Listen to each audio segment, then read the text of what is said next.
as you'll notice, I'm in a different place. We have we have a Wi-Fi outage in my neighborhood. So I'm here. Hopefully you guys can see me and hear me, and we'll be showing up here in your YouTube in a second. Support your local library, everybody. I love the library. It's so great. Anyway, so let me move my shot a little bit. Anyway, we'll give you guys all a second to sort of trickle in here, sort of figuring it out. We just recorded all of our Patreon recaps. I can't wait to have you guys join us in discussions about Agatha All Along and Heartstopper and Only Murders. Yeah, so I'm outside the library borrowing their Wi-Fi. Hopefully they don't mind. They don't open until 2. So yeah, I have a little bit of time to hang out and borrow the Wi-Fi. You're not depriving anyone of anything. I'm not. Peacocks might roam around in the background here behind me. There is one. I'll show you. There's one in the tree. You see him? Well, 2 of them. 2 in the trees. You see him? So this is the wilds of Palace Birdies. Now, are they all peacocks or are they peahens? These guys are peacocks because they are blue and they have like multicolored feathers. Right. If you'll notice, the women, the peahens, are like greenish brown, and they have like more dour colors. They're not as vibrant as peacocks, but they hold all the power. Gotcha. So. While the men preen. Totally. That's what happens exactly. Oh, there you go. Okay, so hello. Let me check on what people are saying here. Welcome to those of you who just joined us. Andrea's here. Jesse says, happy 50th anniversary to the original Texas Chainsaw Massacre. Yeah. Wow. That's exciting. They're putting out a new Blu-ray that's packaged in a chainsaw. Oh, how cute. I love that. Jesse says, I have a monthly book club at my local library. Oh, Andrea says, hold on. I'm missing everything out. I'm so distracted right now, you guys. I'm so sorry because I'm in a different place right now. Okay, so Looney saw Terrifier 3 last night. I hope you guys caught our star-studded Terrifier 3 review featuring Dave Wright and his knowledge of the Terrifier series. That was so much fun, by the way. That was Dave's suggestion. Dave was like, you guys should talk about Terrifier 3. And I'm so glad that we did because that was fun. Yeah. So we'll do it again. Yes, all in the game says Alonso has better video quality for one because I am outside the library. I do not have Wi-Fi at my house, so I am making it work. I'm making it work the best I can. Jacob says hello from Staunton, Virginia. City Travel Guide says, hey, 6 a.m. here, just sort of woke up. Good morning to you. Oh. Okay, so we're going to try to keep news kind of quick and brief because as you see, I'm out in the wild and I'm like borrowing Wi-Fi. So one thing I want to mention though is that this really great show on Netflix, which I'm sure a bunch of you have seen, Nobody Wants This, got renewed for season 2. Now, I just binged the entire thing. I totally get why Netflix puts out shows like this all in like one big chunk. Because you think you're going to watch like 1 or 2, and then the next one starts and you just get hooked and you keep doing it. That's how I watched The Circle. Oh, yeah. It's just... It's so quick, and they're only 22 minutes long. And so I was only going to watch the first couple of them and then watch the third and the fourth. So I watched 8 of them yesterday and then 2 of them today. So it's all done. And clearly a lot of people were doing that as well because A, it ends in a way that is a cliffhanger. You want more of it. And then B, they just announced there's going to be more. So are you guys watching that? I would love to get to it at some point. It's very LA. It gets LA right in terms of neighborhoods and geography, and it's really fun. They go to like the Yeasty Boys bagel food truck. They go to different places like all over LA that these characters would go to. So it's on my list to check out for sure. Yes, oh for sure. Micah says, will we ever get a review with Chris Lemire by chance? No, you will not. Because he is at work all day and he would hate doing this. He used to be, so when he started out in television, he was on air. He was a sports anchor in Laredo, Texas. And he hated being on television so much. He hated seeing himself on television so much that he became a producer and went behind the scenes. Christine says, National Coming Out Day. What is your favorite coming out scene in a movie or TV show? Is today National Coming Out Day? It is October 11th. Okay. Yes. Great. So what would be your answer to that? Do you have one? Golly, so many.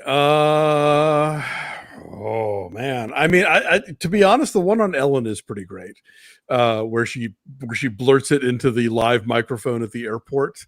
Yeah. That's one I always think about. But no, there are lots of them. You know, if you've ever seen the movie Beautiful Thing, I'm a big fan of that one. I don't think so. Yeah. Oh man, I got to think about this. There's so many. Okay. I'm sorry. Yeah, let's ponder it. Ed Looney said that Heartstoppers coming out was lovely. Yes, but that show is constantly adorable. We are 4 episodes into this season. We didn't binge as much as we would like to. No. We've been doing them 2 at a time on our Patreon. Yeah, we've been showing some restraint. So I would love to get to Nobody Wants This at some point, and maybe we can we'll do season 2 perhaps when that comes out. So it's also National Indigenous Peoples Day, by the way. Oh, okay. So that's today, even though the holiday is Monday. Yes, it's always Correct. the 11th, and then it's observed, you know, as a federal holiday on a Monday. Okay. John Mulaney is going to do a talk show. Speaking of Netflix, you know, we talked about Everybody's in LA, the show that he did during, what was that during? The Netflix is a joke comedy thing. Right. And so that was such a successful thing, such a cool thing. We talked about it quite a bit here, that Netflix now wants to do some kind of talk show in 2025 with him. It's not necessarily going to be called Everybody's in LA. I don't know what the format of it's going to be, but they want more of that in some capacity. And I love that show. And part of it was like, oh, this is live and this could fall apart at any moment. And that's exciting. Yeah, it's interesting how streaming, you know, is really getting into the TV space in terms of like talk shows and, you know, Thursday Night Football on Prime Video. And I just read I got a press release today about Disney Plus doing like a daily, like serialized drama, apparently. Oh, yeah. Interesting. Yeah. I guess all those TV announcements are coming out right now. So, yeah. Question someone asked, Sushi Cookie says, I saw a different man after your review. What are its chances of getting some Oscar love? Maybe from makeup? Maybe, or I mean, like I think a supporting actor for like Adam Pearson would be, you know, I could see him definitely getting like some Spirit Award action. As for Oscars, who knows? Yeah, no, for sure. It was so good. Okay, so I'm so sorry. It was like, hello. We're out in the world. Joe Smith asked, we'll be reviewing Anna Kendrick's Woman of the Hour. It's released today on Netflix. Is it out today on Netflix? Oh, I thought it was next week. I don't even know what that is. What is it? I have it on the schedule. It's her directorial debut, and it's based on the true story of something awful that happened to like this dating game contestant. Oh, right. There have been several fictionalized versions of this dating game serial killer thing. Like the like Guillermo Diaz did one for like Lifetime or somebody, I forget, but I have heard about this. I didn't know when it was coming on. Yeah, we might. Yeah, I think we have it. I don't think I realized it was coming out today. I thought we have it on the calendar for next week. I think it's coming out. Maybe it's in theaters this week and it's out on Netflix next week. Yes, Brent's got it. Woman of the Hour comes out a week from today. Yes, but I have it on the schedule. Gage says, did you see the newest Wicked trailer? It actually includes snippets of musical numbers. I try not to watch trailers, so I have not. Yeah. But boy, that is a ubiquitous trailer. I've closed my eyes during it many times. And then they also have a thing with AMC where they have like the don't talk and don't text. Oh, right. And it's all but they include stuff. Yeah. snippets of Wicked. So I just saw, we're going to review We Live in Time today. And I saw that last night. I had to go pay money to go see it at the Century City AMC. It was freaking packed. It was totally, like almost totally sold out. Wow. And yeah, it was like a lot of women going together in groups. Okay. So On the Game says Wicked pre-sales are apparently very impressive. Yes, we will talk about it. I heard they had a really strong day one. Yeah. Yes. A couple more things I want to talk about as far as like casting or things that are coming out. Henry Cavill is going to be in this Voltron movie. Is he Voltron? Okay. Well, I don't think Voltron. I thought Voltron was like several things that moosh together. I'm sure they'll tell us in the comments. I don't know what like a Voltron robot, is. Right? Yes, but again, I don't know if it's one robot or a bunch of robots that become one big robot or something. Anyway, yay, Henry Cavill.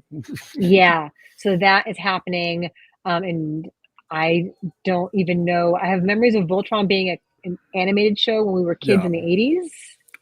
Not, I was too old for Voltron, but maybe it was your era. I don't know. Okay. Laliv says, will Megalopolis get the Oscar? Which one?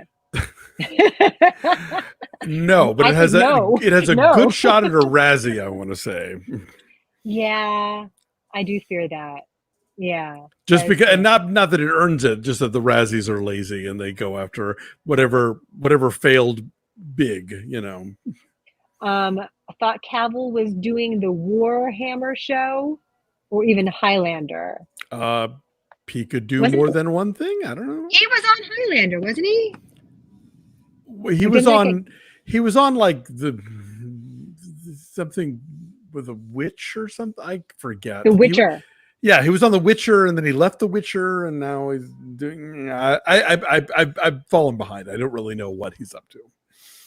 Yes. Anyway, we'll keep track of it. Andrew says, I'm considering taking my parents to see Wicked. It sounds like a really good take your parents movie. Oh, I think so. I agree. A couple more things. We've had massive destruction here in the southeastern portion of the United States. We had a couple of hurricanes, huge hurricanes, back to back. Helene and Milton that came in, they hit Florida really hard. They hit, Western North Carolina. We've mentioned a couple times our friends at the Grail Movie House in Asheville, North Carolina, absolutely decimated. They have started a GoFundMe for their couple of employees they had. It was a very small little operation there, but they had a gentleman who was their manager who did a bunch of jobs. And then there was a guy who was like a patron who became sort of a jack of all trades, helper in all capacities. So this was their only income. Yeah. And so the Grail has set up a GoFundMe to help them.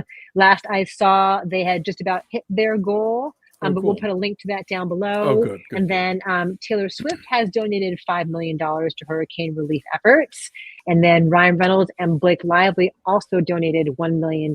So if you are in that part of the world, if you are in Florida, if you are in North Carolina, all the areas just been hit so hard, just massive flooding. The roof of Tropicana Field got ripped off. They had this where the Tampa Bay Devil Rays, I guess they're just the Rays now. The Rays is what they're called now. They had set up the whole ballpark to be like a staging area, to be a shelter. They have like thousands of cots out in the outfield. And when they built this domed stadium, it was meant to withstand hurricane force winds. And it just got completely torn off. And so that then meant that people couldn't stay there. And Asheville is like in the mountains and never ever dealt with this kind of thing before, but now this hurricane went so far inland that it just left the photos of the flooding at the Biltmore house have just been like, whoa. So clearly things are bad out there, and if you can help, please do. Sure. FEMA, despite what some people are telling you, FEMA is on the ground and helping people and providing assistance. The Biltmore house got hit. Oh yeah. I mean, they are in Asheville. I know where being there was shot. Where so much was shot. Yeah. It's a massive landmark. Yeah, they had a lot of flooding there. Oh no, that's so sad. Yeah. A couple questions I want to get to. Micah asks, "Are you planning to review Alfonso Cuarón's disclaimer for Patreon?" We had talked about it. I remember at some point you and I talked about like there's too much television in the world. Let's try and get to this. We might, since it's like 4 episodes, so maybe at some point we'll just sort of sweep in and do like a recap of the whole thing or something, maybe, or I don't know. It's on our list to like figure out what to do with it. I would like to, for sure, but I know like November is really busy for you, so time is an issue here.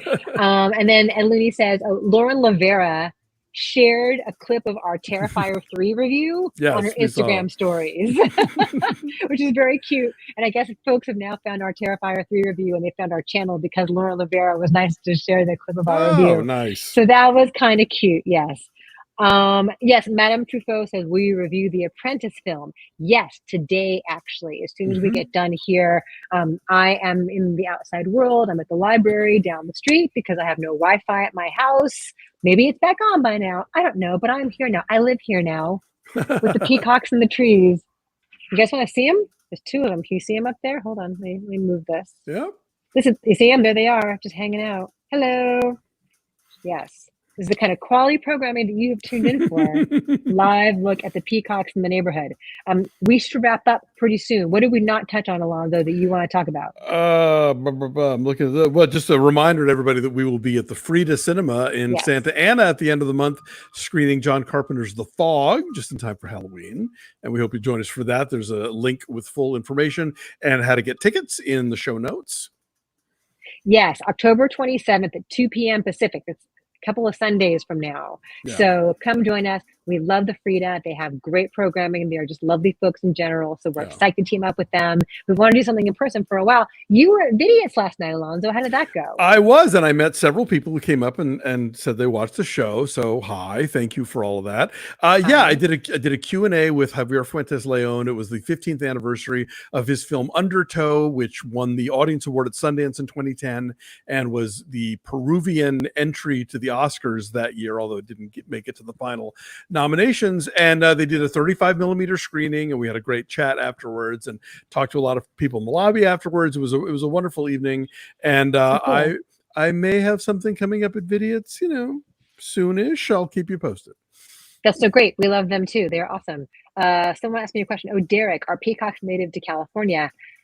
I don't know if they are native to here, but there are a couple of different neighborhoods here in Palos Verdes and then up in Arcadia, up like by Pasadena, where peacocks just roam the streets. Like some rich dude a century ago brought peacocks here for it to be whimsical. Right. I don't know. And they lived and they stayed. And so there are, giant trees full of peacocks, and they roam the streets and they hang out in our front yards. And I think it's kind of magical. Nature finds a way. Palm trees aren't native to California, but we got them all over the place. We learned that from John Mulaney, Everybody's in LA. Oh, I already knew that, but okay. I didn't know that. There was a whole discussion about like palm tree theft and how they don't even belong here. Yeah. Oh yeah. No, they were trucked in. Bill Davies says, looking forward to watching The Fog with you on October 27th. Thank you. Come say hi. And John M says, the Frida is my local movie house. Thank you guys for supporting art houses. We love them. We love the work they do, and it's our privilege to do that. So so come see us at the Frida. Come hang out with us. Thank you guys for being here. I think I'm going to wrap up just because like my camera is not perfect, my Wi-Fi is not perfect, but we wanted to come say hi to you. You should see me like trucking down the street with my little laptop case. Like, I've got to find Wi-Fi. So I did. Well done. Thank you guys for being here. Thanks, everybody. Have a great weekend. Take care of yourselves and each other, and we'll be back next week with more. See ya. Bye. We will not be back with news next week, though. There's no news next week. No. But I'm going up to Stanford for the SMU game. Right, and I will be in Greenville for the kickoff of Countdown to Christmas with the Deck the Hallmark guys. Deckthehallmark.com/marathon. You can watch us in our house for like 36 hours as we watch the first couple of movies in the marathon and drive each other crazy. So that's going to be great. But anyway, we'll have new reviews and things and stuff. So we'll see you then. Bye. Okay, thanks, guys. Bye.